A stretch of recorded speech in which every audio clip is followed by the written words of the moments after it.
ఓవైపు ఎండలు మరోవైపు వానలు ఉదయం బయటకు వెళ్లాలంటేనే భయపెడేలా రికార్డు స్థాయిలో ఉష్ణోగ్రతలు సాయంత్రం కాగానే ఒక్కసారిగా ఈదురుగాలులతో కూడిన భారీ వర్షం ఇది తెలుగు రాష్ట్రాల్లో వారం రోజులుగా కొనసాగుతున్న వాతావరణం. రోజులాగే ఇవాళ సాయంత్రం కూడా ఈదురుగాలులు ఉరుములు మెరుపులతో కూడిన వర్షాలు కురుస్తాయని వాతావరణ శాఖ తెలిపింది. వచ్చే వారం రోజులు కూడా ఇలాగే వర్షాలు పడే అవకాశం ఉంది. మరోవైపు కొన్ని జిల్లాల్లో రికార్డు స్థాయిలో ఉష్ణోగ్రతలు నమోదయ్యే అవకాశం ఉందని అధికారులు తెలిపారు.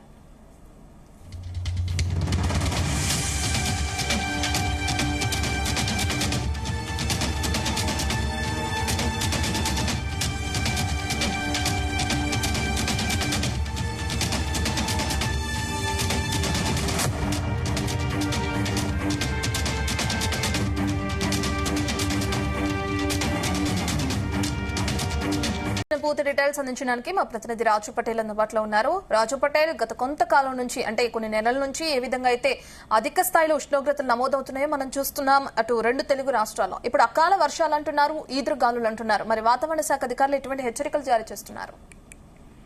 వాతావరణ శాఖ చెప్పినటువంటి సమాచారం మేరకైతే ఇప్పటికే వాతావరణంలో ఆల్రెడీ మార్పు స్టార్ట్ అయింది. ఉదయం నుంచి కూడా ఈ రోజు చాలా ఎండ ఒక్కపోత ఒకవైపు ఉంటుంది.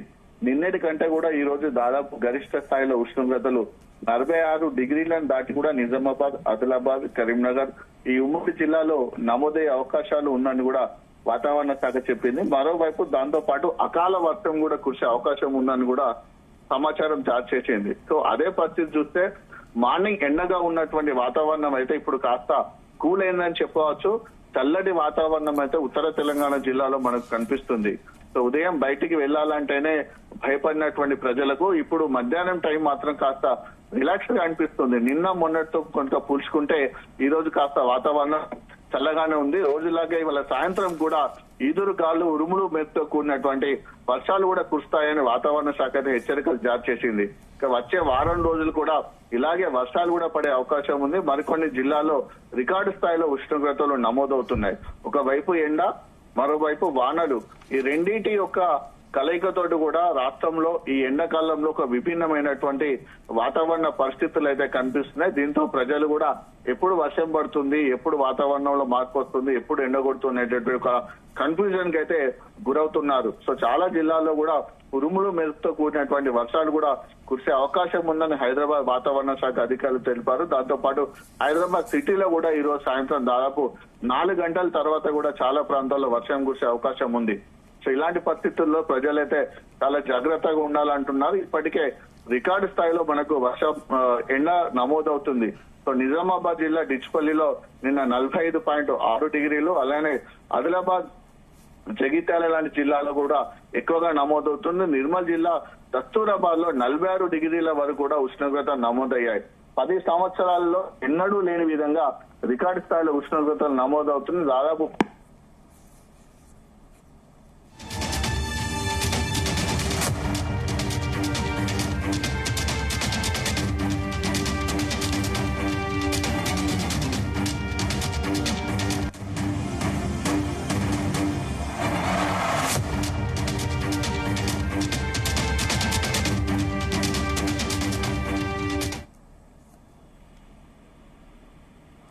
రాజు పటేల్ కంటిన్యూ.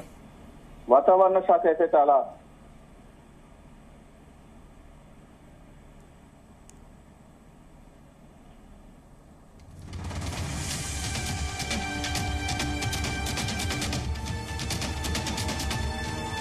ప్రకారం అయితే మరొక 2-3 రోజుల పాటు కూడా ఉరుములు మెరుపులతో కూడినటువంటి వర్షం కురిసే అవకాశం ఉంది. అయితే ఒక రకంగా చెప్పాలంటే ఇవి ఇప్పుడు ఎండాకాలంలో కురిసేటువంటి మనకు అకాల వర్షాల వల్ల కూడా రైతాంగాన్ని, వ్యవసాయానికి అయితే తీవ్రమైనటువంటి అపారమైనటువంటి నష్టం కూడా వాటిల్లో అవకాశం ఉంటుంది. ఎందుకంటే ఇప్పుడే మనకు కంప్లీట్ గా కూడా వరికి సంబంధించినటువంటి కోతలు ప్రారంభం అయిపోయాయి. వరి ధాన్యం కొనుగోలులో జరుగుతున్నాయి. అటు ఐకేపీ సెంటర్లో కానీ, పిఎస్సి సెంటర్లో, మార్కెట్లలో కూడా వరి ధాన్యం కొనుగోలు ఆల్రెడీ ప్రక్రియ ప్రారంభం అయిపోయింది. చాలా సెంటర్లో కూడా రైతులు పోసినటువంటి వరి ధాన్యాన్ని తీసుకొచ్చి మనకు అక్కడ పోస్తున్నారు కొనుగోలు కేంద్రాలు. మరోవైపు చాలా వందలాది ఎకరాల్లో కూడా వరి పంట కూడా కోతకు సిద్ధంగా ఉన్నది. దాంతో పాటు సెకండ్ క్రాప్ గా వచ్చేటువంటి మామిడి ఖాతా కూడా ఇంకా చెట్ల పైన ఉంది కాబట్టి ఒకవేళ కనుక భారీగా దాదాపు గంటకు 30 నుంచి 40 కిలోమీటర్ల వేగంతో కూడా ఈదురుగాలు వీచే అవకాశం ఉందని వాతావరణ శాఖ అధికారులు తెలిపినటువంటి పరిస్థితులలో అంత స్పీడ్ తోటి కనుక మనకు ఈదురుగాలు వచ్చిన వడగాల్లో వాటికి వచ్చినప్పటికీ కూడా అటు వరి ధాన్యం అయితే తడిసే అవకాశం ఉంటుంది. కోతకు వచ్చినటువంటి వరి కూడా నేల కొరిగి కోయడానికి కూడా ఇబ్బందికరమైన పరిస్థితి ఏర్పడుతుంది. సో దీంతో అకాల వర్షం కనుక పడితే మాత్రం వరి ధాన్యం తడిస్తే అటు అన్నదాతలకైతే నష్టం వాటిల్లే అవకాశం ఉంది. దాంతో పాటు మామిడి రైతాంగాన్ని కూడా నష్టం వాటిల్లే అవకాశం ఉంది. సో ఎప్పుడైనా సరే పంటలు చేతికి వచ్చేటువంటి సమయంలో పంటలు రైతులు అమ్ముకునేటువంటి చివరి ప్రక్రియ చివరి దశలో వర్షాల వల్ల కూడా రైతాంగానికి గతంలో చాలా సార్లు అయితే నష్టం జరిగింది. అలాంటి నష్టం జరగకుండా ప్రభుత్వం ప్రత్యామ్నాయ చర్యలు తీసుకోవాలి, త్వరగా వడ్ల కొనుగోలు చేయాలి, టార్పాలిన్ కవర్స్ ఇవ్వాలి తడవకుండా అని కూడా రైతాంగం అయితే వ్యవసాయ శాఖ అధికారులను కోరుతున్నారు. సో ఇలాంటి పరిస్థితులలో ఎండ నుంచి కాస్త ఉపశమనం అయితే లభిస్తుందని చెప్పవచ్చు. వాతావరణ శాఖ ఇచ్చినటువంటి చల్లని కబురుతో అయితే తెలంగాణ వ్యాప్తంగా కాస్త వాతావరణం చల్లగానే ఉంది. మరొక 2-3 రోజుల పాటు ఇదే పరిస్థితి అయితే కొనసాగే అవకాశం ఉంది. Right, thank you Raju Patel.